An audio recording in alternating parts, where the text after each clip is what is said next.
Welcome. This is Soothing Whispers ASMR. As always, if there are any words or sounds you would like to see me perform, please leave them below in the comments. Also, hopefully by this point it's obvious, but I am experimenting with a new microphone. But if you have any feedback on how that's going, please feel free to leave that below in the comments as well.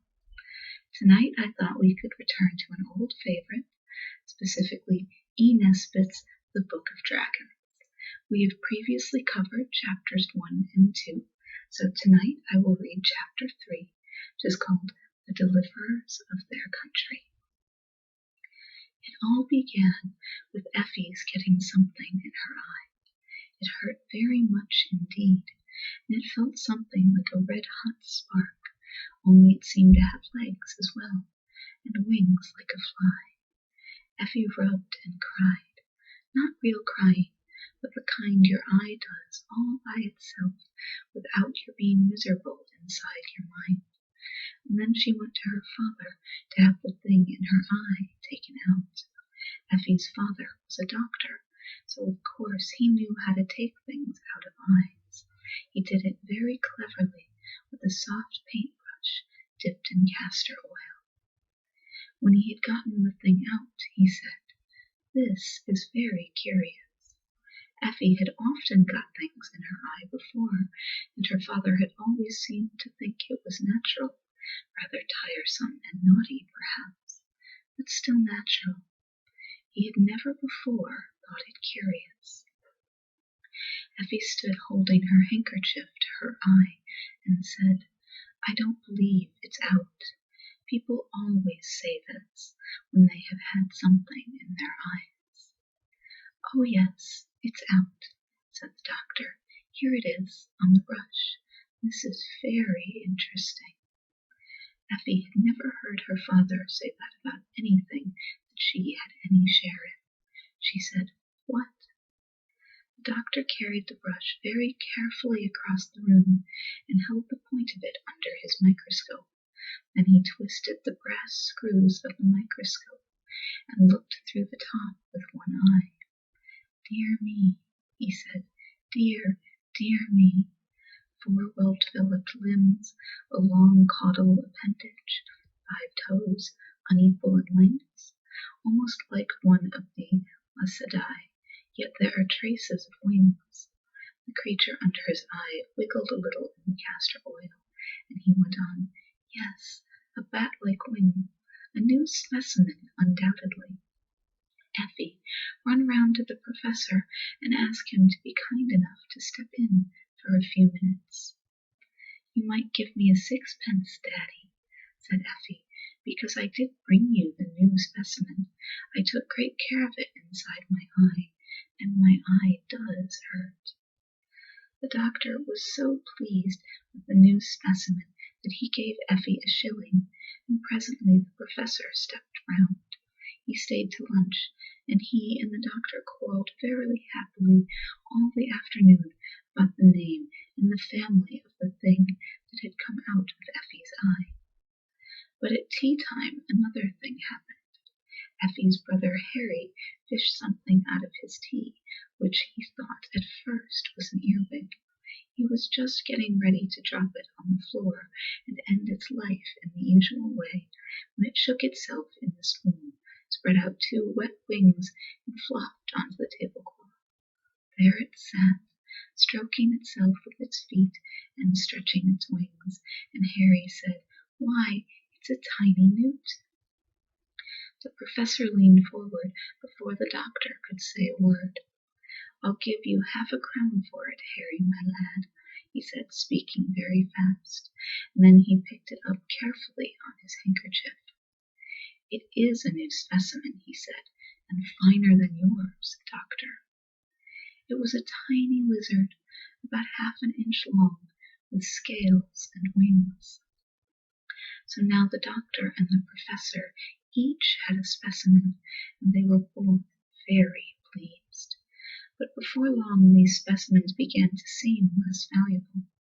For the next morning, when the knife boy was cleaning the doctor's boots, he suddenly dropped the brushes and the boot in the blacking and screamed out that he was burnt.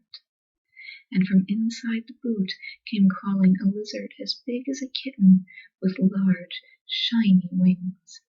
"Why," said Effie, "I know what it is. It is a dragon like the one St. George killed." And Effie was right. That afternoon Towser was bitten in the garden by a dragon about the size of a rabbit, which he had tried to chase, and the next morning all the papers were full of the wonderful winged lizards that were appearing all over the country. The papers would not call them dragons because, of course, no one believes in dragons nowadays, and at any rate the papers were not going to be so silly as to believe in fairy stories. At first there were only a few, but in a week or two the country was simply running alive with dragons of all sizes. In the air you could sometimes see them as thick as a swarm of bees. They all looked alike except as to size. They were green with scales. They had 4 legs and a long tail and great wings like bats' wings, only the wings were pale, half-transparent yellow, like the gearboxes on bicycles. They breathed fire and smoke, as all proper dragons must, but still the newspapers went on pretending they were lizards, until the editor of the Standard was picked up and carried away by a very large one, and then the other newspaper people had not anyone left to tell them what they ought not to believe. So when the largest elephant in the zoo was carried off by a dragon, the papers gave up pretending and put "Alarming Plague of Dragons" at the top of the paper. You have no idea how alarming it was, at the same time how aggravating. The large-sized dragons were terrible, certainly, but when once you had found out that the dragons always went to bed early because they were afraid of the chill night air, you had only to stay indoors all day, and you were pretty safe from the big ones. But the smaller sizes were a perfect nuisance. The ones as big as earwigs got in the soap, and they got in the butter. The ones as big as dogs got in the bath, and the fire and smoke inside them made them steam like anything when the cold water tap was turned on, so that careless people were often scalded quite severely. The ones that were as large as pigeons would get into work baskets or corner drawers and bite you when you were in a hurry to get a needle or a handkerchief. The ones as big as sheep were easier to avoid because you could see them coming, but when they flew in at the windows and curled up under your eiderdown, and you did not find them till you went to bed, it was always a shock. The ones this size did not eat people, only lettuce, but they always scorched the sheets and pillowcases dreadfully. Of course, the county council and the police did everything that could be done. It was no use offering the hand of the princess to anyone who killed a dragon. That was all very well in olden times, when there was only one dragon and one princess, but now there were far more dragons than princesses, though the royal family was a large one. And besides, it would have been a mere waste of princesses to offer rewards for killing dragons, because everybody killed as many dragons as they could quite out of their own heads and without rewards at all, just to get the nasty things out of the way. The county council undertook to cremate all dragons delivered at their offices between the hours of 10 and 2, and whole wagon loads and cartloads and truckloads of dead dragons could be seen any day of the week, standing in a long line in the street where the county council had their offices. Boys brought barrow loads of dead dragons, and children on their way home from morning school call him to leave the handful or two of little dragons they had brought in their satchels or carried in their knotted pocket handkerchiefs. And yet there seemed to be as many dragons as ever. When the police stuck up great wood and canvas towers coated with patent glue. When the dragons flew against these towers, they stuck fast, as flies and wasps do on the sticky papers in the kitchen. And when the towers were covered all over with dragons, the police inspector used to set fire to the towers and burnt them and dragons and all. And yet there seemed to be more dragons than ever. The shops were full of patent dragon poison and anti-dragon soap and dragon-proof curtains for the windows, and indeed everything that could be done was done. And yet there seemed to be more dragons than ever. It was not very easy to know what would poison a dragon because, you see, they ate such different things. The largest kind ate elephants as long as there were any, and then went on with horses and cows. Another size ate nothing but lilies of the valley, and a third size ate only prime ministers if they were to be had, and if not, would freely feed on servants in livery. Another size lived on bricks, and 3 of them ate 2/3 of the South Lambert Infirmary in one afternoon. But the size Effie was most afraid of was about as big as your dining room, and that size ate little girls and boys. At first Effie and her brother were quite pleased with the change in their lives. It was so amusing to sit up at night instead of going to sleep, and to play in the garden lighted by electric lamps. And it sounded so funny to hear Mother say, when they were going to bed, "Good night, my darlings. Sleep sound all day, and don't get up too soon. You must not get up before it's quite dark. You wouldn't like the nasty dragons to catch you." But after a time they got very tired of it all. They wanted to see the flowers and trees growing in the fields, and to see the pretty sunshine out of doors, and not just through glass windows and patent dragon-proof curtains. And they wanted to play on the grass, which they were not allowed to do in the electric lamp-lighted garden because of the night dew. And they wanted so much to get out, just for once, in the beautiful, bright, dangerous daylight, that they began to try and think of some reason why they ought to go out. Only they did not like to disobey their mother. But one morning their mother was busy preparing some new dragon poison to lay down in the cellars, and their father was bandaging the hand of the boot boy, which had been scratched by one of the dragons who liked to eat prime ministers when they were to be had. So nobody remembered to say to the children, "Don't get up till it is quite dark." "Go now," said Harry. "It would not be obedient to go, and I know exactly what we ought to do, but I don't know how we ought to do it." "What ought we to do?" said Effie. "We ought to wake St. George, of course," said Harry.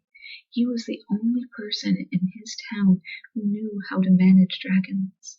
The people in the fairy tales don't count.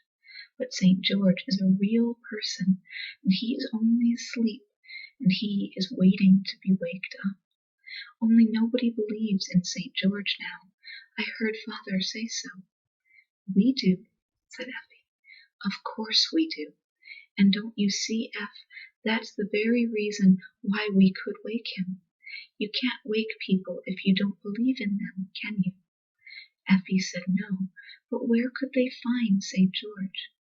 "We must go and look," said Harry boldly.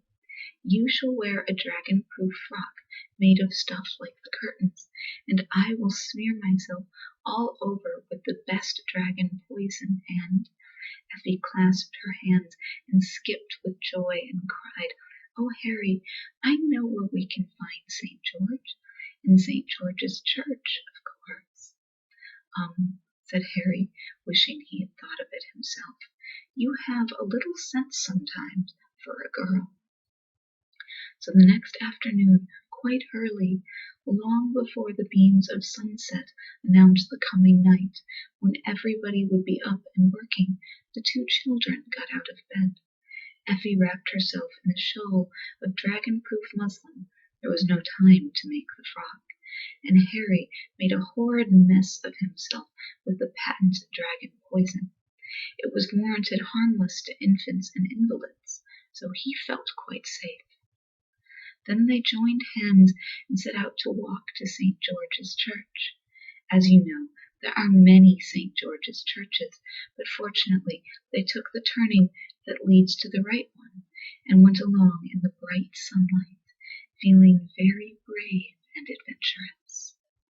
There was no one about in the streets except dragons, and the place was simply swarming with them. Fortunately, none of the dragons were just the right size for eating little boys and girls, or perhaps the story might have had to end here. There were dragons on the pavement, and dragons on the roadway, dragons basking on the front doorsteps of public buildings, and dragons preening their wings on the roofs in the hot afternoon sun. The town was quite green with them. Even when the children had gotten out of the town and were walking in the lanes, they noticed that the fields on each side were greener than usual, with scaly legs and tails, and some of the smaller sizes has made themselves asbestos nests in the flowering hawthorn hedges. Effie held her brother's hand very tight, and once when a fat dragon flopped against her ear, she screamed out, and a whole flight of green dragons rose from the field at the sound and sprawled across the sky. The children could hear the rattle of their wings as they flew. "Oh, I want to go home," said Effie. "Don't be silly," said Harry. "Surely you haven't forgotten about the 7 champions and all their princes. People who are going to be their country's deliverers never scream and say they want to go home." "And are we?" asked Effie. "Deliverers, I mean?" "You'll see," said her brother, and on they went. When they came to St. George's Church, they found the door open, and they walked right in, but St. George was not there. So they walked around the churchyard outside, and presently they found the great stone tomb of St. George, with the figure of him carved in marble outside, in his armor and helmet, and with his hands folded on his breast. However can we wake him?" they said. Then Harry spoke to St. George, but he would not answer, and he called, but St. George did not seem to hear, and then he actually tried to waken the great dragon slayer by shaking his marble shoulders, but St. George took no notice. Then Effie began to cry, and she put her arms around St. George's neck as well as she could for the marble, which was very much in the way at the back, and she kissed the marble face, and she said, "Oh dear, good, kind St. George, please wake up and help us." And at that St. George opened his eyes sleepily and stretched himself and said, "What's the matter, little girl?" So the children told him all about it. He turned over in his marble and leaned on one elbow to listen. But when he heard that there were so many dragons, he shook his head. "It's no good," he said. "They would be one too many for poor old George. You should have waked me before. I was always for a fair fight. 1 man, 1 dragon was my motto." Just then a flight of dragons passed overhead, and St. George half drew his sword. But he shook his head again and pushed the sword back as the flight of dragons grew small in the distance. "I can't do anything," he said. "Things have changed since my time. St. Andrew told me about it. They woke him up over the engineers' strike, and he came to talk to me. He says everything is done by machinery now. There must be some way of settling these dragons. By the way, what sort of weather have you been having lately?" This seemed so careless and unkind that Harry would not answer, but Effie said patiently, "It has been very fine weather. Father says it is the hottest weather there has ever been in this country." "Ah, I guessed as much," said the champion thoughtfully. "Well, the only thing would be, dragons can't stand wet and cold. That's the only thing. If you could find the taps." St. George was beginning to settle down on his stone slab. "Good night. Very sorry I can't help you," he said, yawning behind his marble hand. "Oh, but you can," cried Effie. "Tell us, what taps?" "Oh, like in the bathroom," said St. George, still more sleepily. "And there's a looking glass, too. Shows you all the world and what's going on. St. Denis told me about it.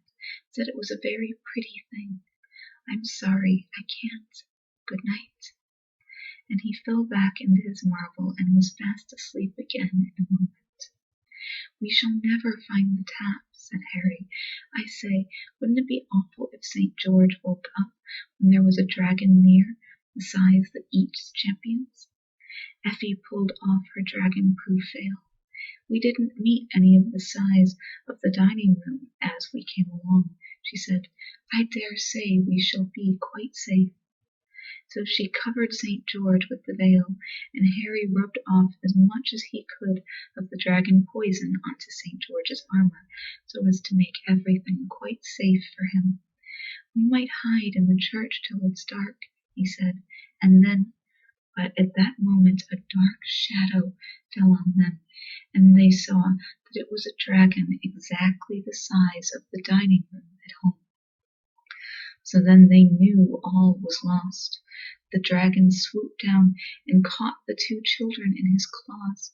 He caught Effie by her green silk sash, and Harry by the little point at the back of his Eton jacket, and then, spreading his great yellow wings, he rose into the air, rattling like a third-class carriage when the brake is hard on. "Oh, Harry," said Effie, "I wonder when he will eat us." The dragon was flying across the woods and fields with great flaps of his wings that carried him 1/4 of a mile at each flap. Harry and Effie could see the country below, hedges and rivers and churches and farmhouses flowing away under them, much faster than you see them running away from the sides of the fastest express train. And still the dragon flew on. The children saw other dragons in the air as they went, but the dragon, who was as big as the dining room, never stopped to speak to any of them, but just flew on quite steadily. "He knows where he wants to go," said Harry. "Oh, if he would only drop us before he gets there." But the dragon held on tight, and he flew and flew and flew until at last, when the children were quite giddy, he settled down with the rattling of all his scales on the top of a mountain. And he lay there on his great green scaly side, panting and very much out of breath, because he had come such a long way. But his claws were fast in Effie's sash, the little point at the back of Harry's Eton jacket. Then Effie took out the knife Harry had given her on her birthday. It had cost only 6 pence to begin with, and she had had it a month, and it never could sharpen anything but slate pencil. But somehow she managed to make the knife cut her sash in front, and crept out of it, leaving the dragon with only a green silk bow in one of his claws. That knife would never have cut Harry's jacket tail off, though. When Effie had tried for some time, she saw that this was so, and gave it up. But with her help, Harry managed to wiggle quietly out of his sleeves, so that the dragon had only an Eton jacket in his other claw. Then the children crept on tiptoe to a crack in the rocks and got in. It was much too narrow for the dragon to get in also, so they stayed in there and waited to make faces at the dragon when he felt rested enough to sit up and began to think of eating them. He was very angry indeed when they made faces at him and blew out fire and smoke at them, but they ran further into the cave so that he could not reach them, and when he was tired of blowing, he went away. But they were afraid to come out of the cave, so they went further in, and presently the cave opened out and grew bigger, and the floor was soft sand.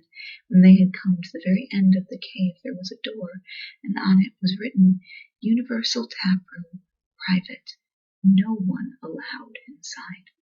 So they opened the door at once just to peep in, when they remembered what St. George had said. "We can't be worse off than we are," said Harry, "with the dragon waiting for us outside. Let's go in." They went boldly into the tap room and shut the door behind them.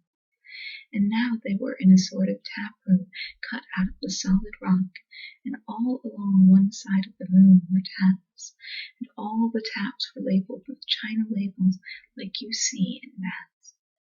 And as they could both read words of 2 syllables, or even 3 sometimes, they understood at once that they had gotten to the place where the weather is turned on from.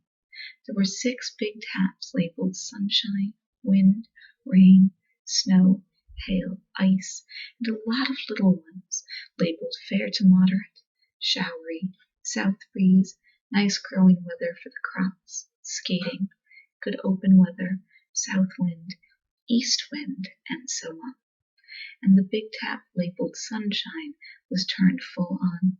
They could not see any sunshine.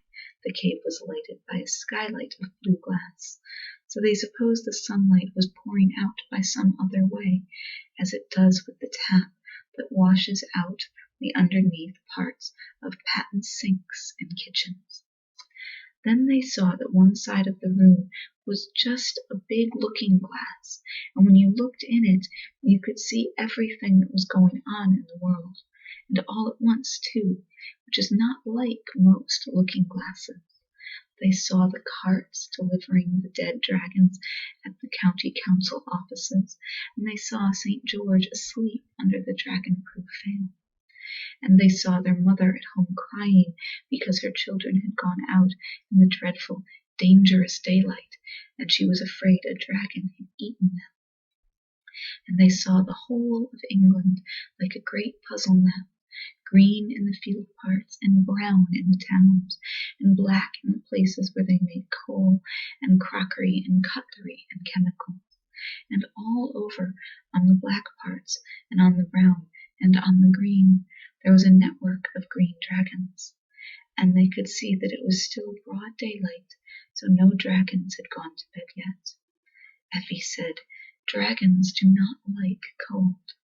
And she tried to turn off the sunshine, but the tap was out of order, and that was why there had been so much hot weather, and why the dragons had been able to be hatched. So they left the sunshine tap alone. They turned on the snow and left the tap full on while they went to look in the glass. There they saw the dragons running all sorts of ways like ants if you were cruel enough to pour water into an ant heap, which of course you never are. And the snow fell more and more. Then Effie turned the rain tap quite full on, and presently the dragons began to wriggle less, and by some of them lay quite still, so the children knew the water had put out the fires inside them, and they were dead. So then they turned on the hail, only half on, for fear of breaking people's windows. After a while there were no more dragons to be seen moving. Then the children knew that they were indeed deliverers of their country. "They will put up a monument to us," said Harry, "as high as Nelson's. All the dragons are dead." "I hope the one that was waiting outside for us is dead," said Effie.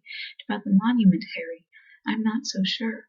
What can they do with such a lot of dead dragons? It would take years and years to bury them. They could never be burnt, now they are so soaking wet. I wish the rain would wash them off into the sea." But this did not happen. The children began to feel that they had not been so frightfully clever after all. "I wonder what this old thing's for," said Harry. He had found a rusty old tap, which seemed as though it had not been used for ages. Its china label was quite coated over with dirt and cobwebs. When Effie had cleaned it with a bit of her skirt, where curiously enough both the children had come out without pocket handkerchiefs, she found that the label said "Waste." "Let's turn it on," she said. "It might carry off the dragons." The tap was very stiff, not having been used for such a long time, but together they managed to turn it on. They ran to the mirror to see what happened. Already a great, round, black hole had opened in the very middle of the map of England, and the sides of the map were tilting themselves up so that the rain ran down toward the hole. "Oh, hurrah, hurrah, hurrah!" cried Effie, and she hurried back to the taps and turned on everything that seemed wet, showery, good open weather, nice growing weather for crops, and even south and southwest, because she had heard her father say that those winds brought rain. And now the floods of rain were pouring down on the country, and great sheets of water flowed toward the center of the map, and cataracts of water poured into the great round hole in the middle of the map, and the dragons were being washed away and disappearing down the waste pipe in great green masses and scattered green shoals, single dragons and dragons by the dozen, of all sizes, from the ones that carry off elephants down to the ones that get in your teeth. Presently there was not a dragon left. So they turned off the tap named Waste. They half turned off the one labeled Sunshine. It was broken, so they could not turn it off altogether, and they turned on Fair to Moderate and Showery, and both taps stuck, so that they could not be turned off, which accounts for our climate. How did they get home again? By the Snowdon Railway, of course. And was the nation grateful? Well, the nation was very wet, and by the time the nation had gotten dry again, it was interested in the new invention for toasting muffins by electricity, and all the dragons were almost forgotten. Dragons do not seem so important when they are dead and gone, and, you know, there never was a reward offered. And what did father and mother say when Effie and Harry got home?